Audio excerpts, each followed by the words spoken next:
This review contains heavy gameplay spoilers and minor story spoilers. The most difficult aspect of reviewing a game like Starfield is figuring out just where to begin. The sheer scale of the game and number of its intertwining systems makes the task daunting. I usually like to categorize my reviews into subsections, but very little about Starfield can be accurately spoken about in a vacuum. Much like Fallout and the Elder Scrolls, there is a unity in its design that makes every individual mechanic connected. Not necessarily to each other. In fact, sometimes aspects of the game are frustratingly disconnected from each other in irritating ways, but they are a unified part of delivering the overall experience of playing a game where at any given point you can play it your own way, while encompassing your vision for your character. There might even be a term for it. Something called a role-playing game? It's a common term to be sure, but one I've never fully agreed with for most games. Only a handful of games truly feel like role-playing games to me, and most of them are Bethesda games. When I think of role-playing, I think of tabletop games like D&D or Pathfinder. While a dungeon master might have an overarching story for the players to follow, the characters within them and the decisions they make are up to the players. A dungeon master doesn't hand out character sheets that read Geralt of Rivia or Cloud Strife. They simply set the stage, and the players do the rest. In Starfield, you may be a member of Constellation, but the rest is up to you. What skills you're good at, who you value as friends, which factions you align with, or where you go is all up to you. You could play 80 hours without ever touching the main quest, if that's what you want. You could lose days of playtime simply surveying planets and building outposts, or never bother with either one. Maybe you painstakingly decorate a house with the loot you find, or you snub your nose at that idea. You can buy or steal the ships you pilot, or build one by connecting the parts like Lego. Explorers and thieves, pirates and bounty hunters, miners and soldiers. Whoever you want to be, you can be in Starfield. If you get bored, the other options are always on the table. Every star in the sky can be a light year's distance away from one another, but whenever we look up at night, they all come together to give light to the infinite expanse upon which we gaze. Every quest, planet, and game mechanic make up the lights in Starfield's sky. Some may shine brighter, while others fizzle out, but each one makes the experience complete. Sometimes by simply being an option, even if it's one that you never choose to explore yourself. I actually hated Starfield at first. I rarely fast travel in open world games, and never in a Bethesda game. Journey before destination. The problem was that for a while, Starfield only ever felt like a destination. This was partially the game's fault, as its introduction to traveling is done via fast traveling in a menu. I bounced between planets at the speed of light, literally and metaphorically. I'd complete a quest in a cave and then zap back to Constellation's Lodge light years away. It made the immense nature of the game feel compact and claustrophobic. I felt like I was playing the game through a menu and questioned what my ship was even for. It made any activity I wanted to do feel like I was checking off a list, whether I was doing a quest or attempting to do my own thing. I never fast traveled in Skyrim, except to High Hrothgar because screw the 7,000 steps. But the reason I play that way is I would miss the adventure along the way, the random encounters, the resource gathering, and the overall atmosphere of the game, the exact things that help make Bethesda games immersive. After a while, I decided to try again. I made a new character in Starfield and started over.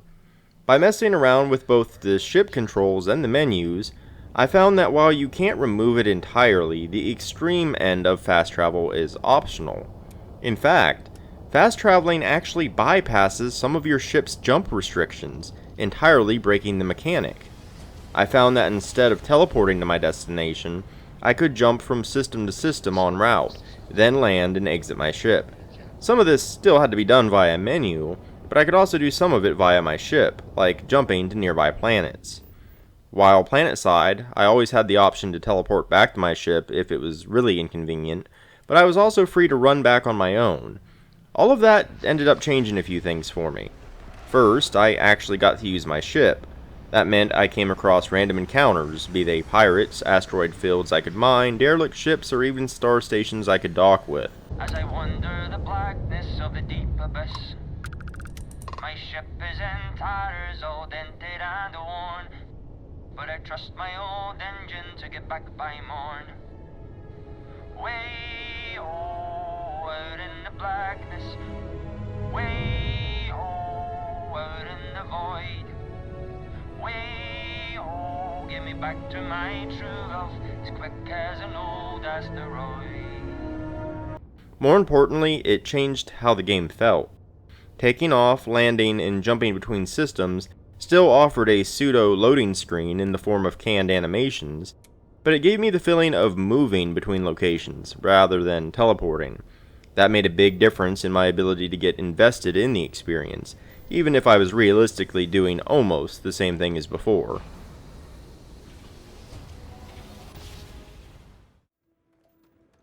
Taking your time is somewhat necessary to enjoy a game like Starfield, because it is in fact a slow burn. The sheer amount of things you can do is best enjoyed at a moderate pace, rather than a hyped up dopamine blast akin to flicking through TikTok. People will say that if a game takes hours to get good, then the game isn't good, but I've rarely actually known that to be the case. It isn't that Starfield needs time to get good, it's that modern entertainment has trained people to have the attention span of a goldfish, with an addictive need for instant gratification, and I say that as someone diagnosed with ADHD. A game like Starfield is not about instant gratification. It's about being gratified the entire time, but at varying levels. Its highs are higher because they aren't constant. You have plenty of action, but they are broken up by chill moments of serenity and exploration. Look at it this way. If you had unlimited access to a giant roller coaster and rode it all day, the dopamine blast would be instant, but the effectiveness would fade after each consecutive ride.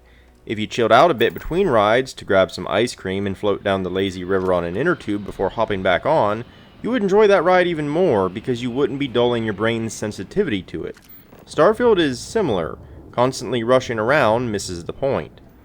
There's a universe to get lost in, and the game always makes sure you have several options at your disposal, be they a boatload of quests within each settlement, or simply things to do. You can land anywhere on a planet, and a large portion around your landing zone is procedurally generated. You can go around mining resources or surveying the planet, similar to No Man's Sky, but there will also be numerous points of interest around. Maybe there's an old lab that's been taken over by pirates, an old cave to investigate, or simply some aggressive wildlife to keep you engaged.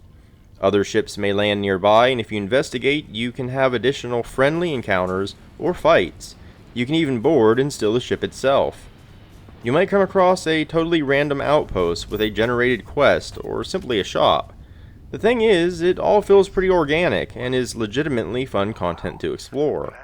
The beauty of it is that you can engage with as much or as little of any aspect of Starfield's content as you want, and at your own pace.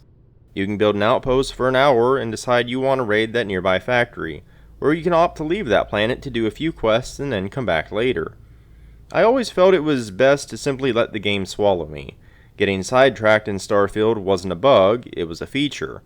For example, I'd find that I needed a type of resource for my outpost and decide that I might as well do a survey mission while I tried to find a planet with the stuff I needed. I'd jump into a system to survey, hear a distress call, and decide, well, I need to answer that.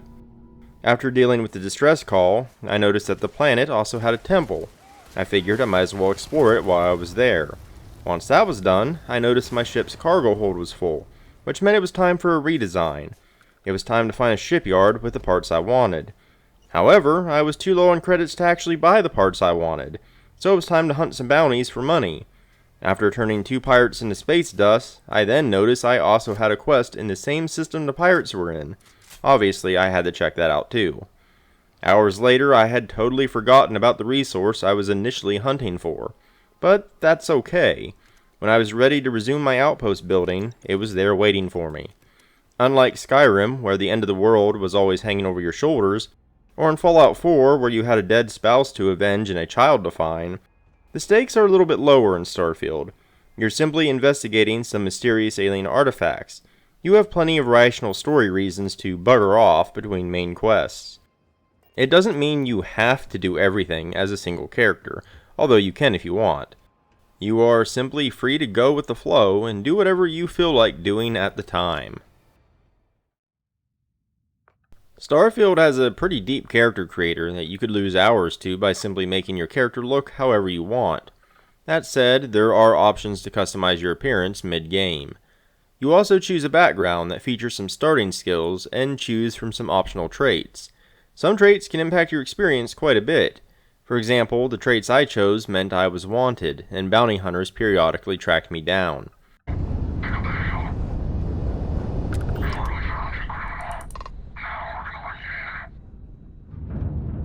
I also took a trait that meant my parents were alive.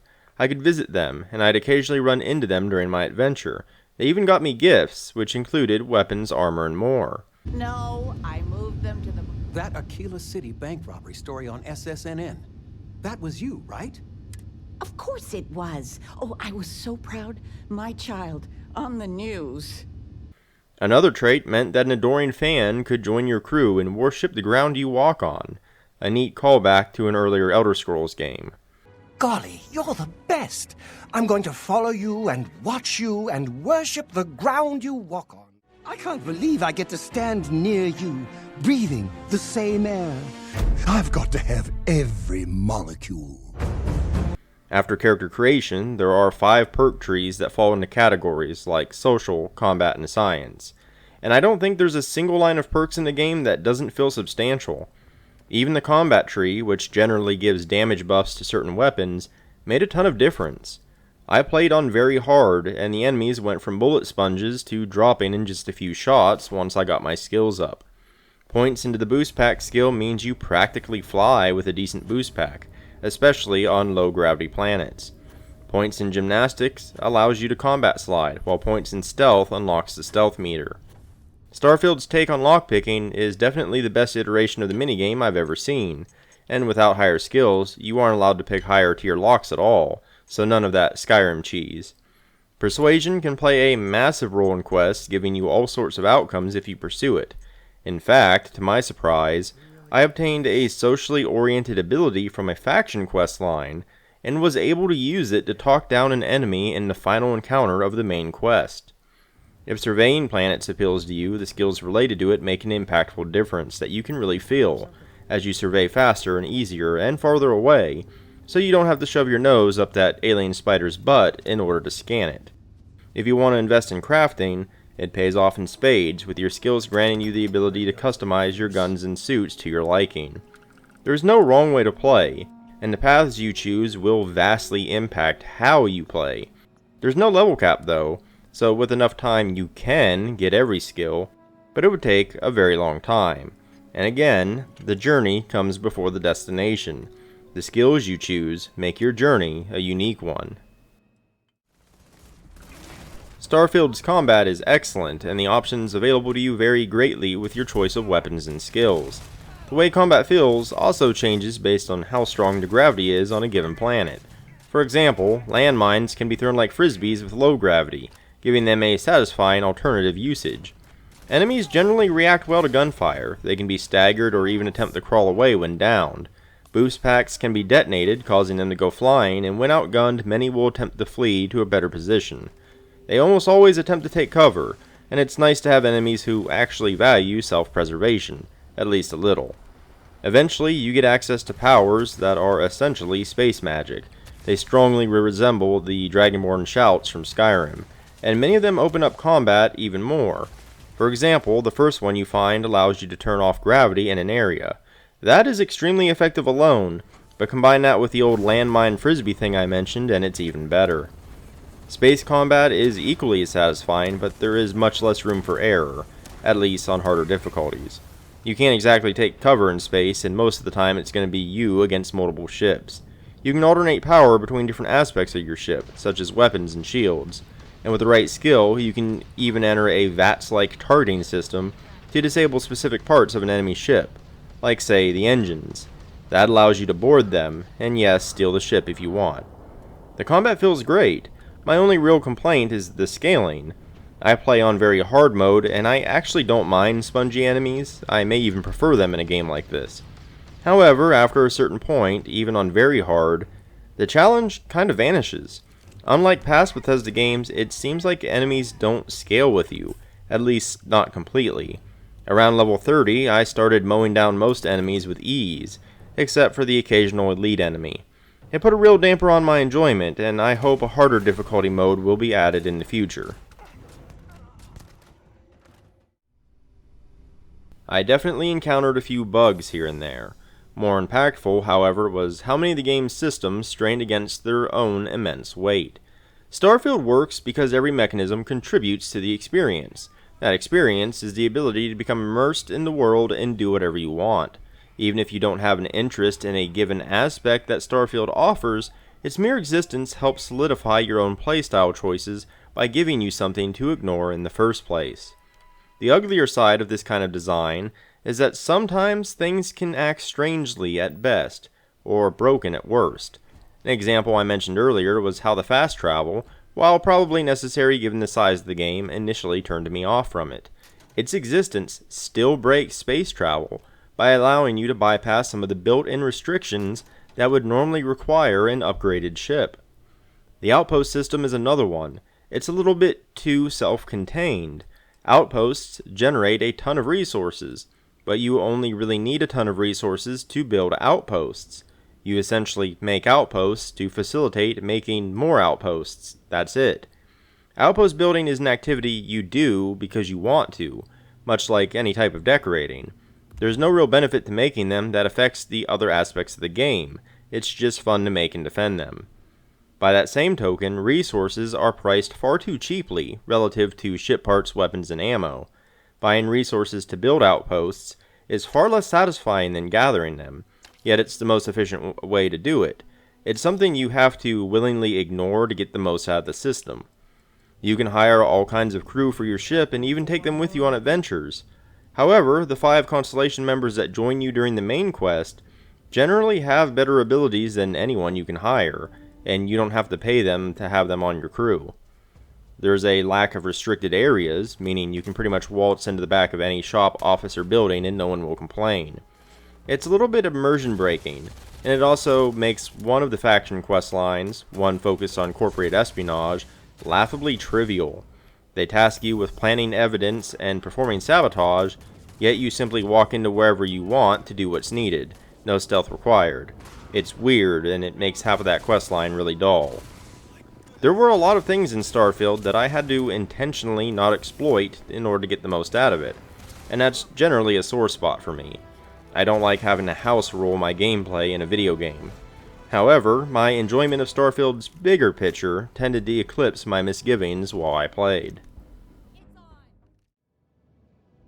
Starfield was able to impress me on many points where I was the most skeptical. I actually found the hundreds of planets interesting, even the barren ones. They all have little differences and quirks to them, and plenty of points of interest to explore if I wanted to. I'm still discovering new quests, events, interactions, and more, and I would wager that I will continue to do that for years to come, much like I did with Skyrim. Starfield doesn't have the seamless nature that No Man's Sky boasts, but makes up for it with things to actually do and see. I'm always excited to document the fauna of each planet, for example. There is some slight crossover at times, but that's to be expected, and even after all of my playtime, I still discover creatures I've never seen before. Then there's the end game, or new game, if you will. I won't spoil it, but Starfield features an ending and New Game Plus mode that's really unique. Should you choose to begin New Game Plus, there are new story elements, not just in that playthrough, but in future New Game Plus playthroughs. Furthermore, it poses some existential questions to you, the player, by supplanting your character's experiences and your own gameplay experience together, melded in a way that makes a few endgame decisions have a large impact in a very meta type of way. That meta-narrative continues onwards into New Game Plus, in ways that not every player will even comprehend. In fact, many players will inadvertently take on the spirit of the game's other heroes and villains without realizing they've even done it. It's exceptionally clever. Starfield certainly has blemishes, but if you weren't expecting any for a game of this scale, you were being naive. Bethesda games are something of an anomaly. There's almost no other open world game out there that can emulate the type of freedom that games such as Skyrim, Fallout, and Starfield give you. Most don't even try. That's a shame, because it would be nice to get that Bethesda experience more than once every 7 to 10 years. Starfield will undoubtedly see expansions and DLC, but I'm 35, and the likelihood of me getting my hands on another Elder Scrolls before my early 40s is pretty low. It can definitely seem biased to overlook Starfield's shortcomings for simply being Starfield, for being a Bethesda game in space, but context matters. Taking those shortcomings in exchange for the type of game I only get to play once every decade doesn't sting quite as bad as those same shortcomings in the type of game that is on offer nearly every year. If other open world games offered me that level of freedom with the same emergent gameplay and interesting worlds as opposed to static checklists where the open world only exists for me to walk from A to B, then I'd be less harsh on their shortcomings as well. Until then, Starfield joins the ranks of one of my favorite games of all time by sharing the mantle with Skyrim. While some aspects can be improved, and I certainly hope that over time they will be, Starfield offers an experience that can only be found in the other Bethesda games that predate it. It's an epic space adventure that offers you the freedom to enjoy its vast universe in whatever manner you choose to lose yourself in. I'm giving it my Golden Shield Award. If you enjoyed this video or found it informative, consider liking and subscribing. It definitely helps me out a great deal. I've also left links down in the description below, including to my website, where you can find the bulk of my written content, but also to my Patreon, Twitter, and more. But in any case, thanks for watching, and until next time.